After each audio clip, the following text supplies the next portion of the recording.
இந்த சண்டே வந்தாலே எங்கேருந்து தான் சோம்பேறித்தனமும் கூட வருதுன்னு தெரியல. ஸோ அதுக்கேற்ற மாதிரி நைட்டு வச்ச இட்லியும் நிறையா இருந்தது. அதை வச்சு என்ன பண்ணலான்னு யோசிச்சப்போ தான் நம்ம சூரியவம்சம் இட்லி உப்புமா ஞாபகம் வந்துச்சு. ஸோ அதையே செஞ்சு காலையில் டிஃபன் எல்லோரும் அதையே சாப்பிட்டுட்டோம்.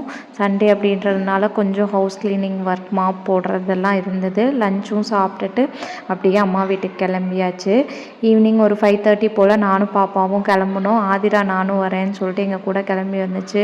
அப்போது அதையும் சமாதானப்படுத்தி வீட்டில் விட்டுட்டு 2 பேரும் கிளம்பி வாக்கபிள் டிஸ்டன்ஸ் தான், நடந்தே வந்துட்டோம்.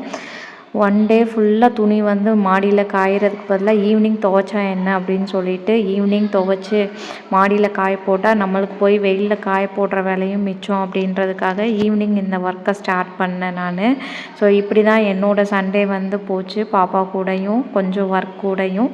ஸோ உங்களுக்கு எப்படி சண்டே போச்சு அப்படின்றத கமெண்ட்டில் மறக்காமல் சொல்லுங்கள். தேங்க்ஸ் ஃபார் வாட்சிங்.